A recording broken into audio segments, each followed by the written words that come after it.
കെഎസ്യുവിന്റെ നേതൃത്വത്തിൽ സംഘടിപ്പിച്ച സാന്ത്വനം കാരുണ്യം പദ്ധതിയുടെ ഉദ്ഘാടനം എറണാകുളം ഡിസിസി പ്രസിഡന്റ് മുഹമ്മദ് ഷിയാസ് നിർവഹിച്ചു.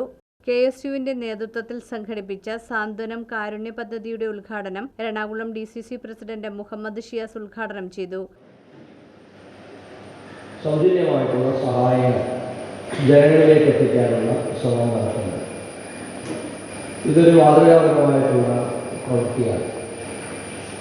ഒരു പ്രദേശത്ത് ഒരു പറ്റം ചെറുപ്പക്കാർ ഒരുമിച്ച് കൂടി ആ പ്രദേശത്തെ ജനങ്ങൾക്ക് ഏറ്റവും അർഹരായിട്ടുള്ള ആളുകൾക്ക് സഹായങ്ങൾ എത്തിക്കാൻ, അത് ആരോഗ്യപരമായിട്ടുള്ള കാരണങ്ങളിലാണെങ്കിലും, ചില സ്ഥലങ്ങളിൽ വീട് പണിയുന്ന കാര്യത്തിലാണെങ്കിലും, ചില സ്ഥലങ്ങളിൽ കുട്ടികളുടെ വിദ്യാഭ്യാസവുമായി ബന്ധപ്പെട്ടുള്ള കാര്യത്തിലാണെങ്കിലും ഒക്കെ നിരവധി സഹായങ്ങളാണ് എത്തിച്ചു കൊടുത്തുകൊണ്ടിരിക്കുന്നത്.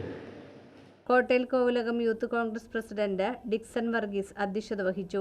ഐവൈസി സംസ്ഥാന vice president O J. Janeesh coupon ഉദ്ഘാടനം നിർവഹിച്ചു. കെഎസ്യു സംസ്ഥാന ജനറൽ സെക്രട്ടറി മുബാസ് ഓടക്കാലി മുഖ്യപ്രഭാഷണം നടത്തി. ജില്ലാ പഞ്ചായത്ത് അംഗം Sharon Panakkal, Chendamangalam UDF convener P A Haridas, Chendamangalam Congress മണ്ഡലം പ്രസിഡന്റ് ശ്രീജിത്ത് മനോഹർ, മഹിളാ കോൺഗ്രസ് ചേന്നമംഗലം മണ്ഡലം president Shyja Saju, Vadakkekara block secretary Shinu Panakkal, IYC Ernakulam ജില്ലാ പ്രസിഡന്റ് സിജോ ജോസഫ്, കെഎസ്യു എറണാകുളം ജില്ലാ president KM Krishnalal, Chendamangalam youth Congress president Arjun Baby, K Sivasankaran, Augustine Alappatt, Benny Pulickal, Paul Louis തുടങ്ങിയവർ വിശിഷ്ടാതിഥികളായിരുന്നു. KSU block vice president Catherine Paul, Chendamangalam Seva Dal അംഗം മാർട്ടിൻ തൈപ്പറമ്പിൽ, നിയുക്ത വിചാര വിഭാഗ് മണ്ഡലം പ്രസിഡന്റ് വിപിൻ എന്നിവർ ആശംസകൾ അർപ്പിച്ച് സംസാരിച്ചു. കെഎസ്യു കോവിലകം യൂണിറ്റ് പ്രസിഡന്റ് ബിബിൻ ബെന്നി സ്വാഗതവും, കോട്ടയിൽ കോവിലകം യൂത്ത് കോൺഗ്രസ് സെക്രട്ടറി റബി റോസ് ജോളി നന്ദിയും പറഞ്ഞു.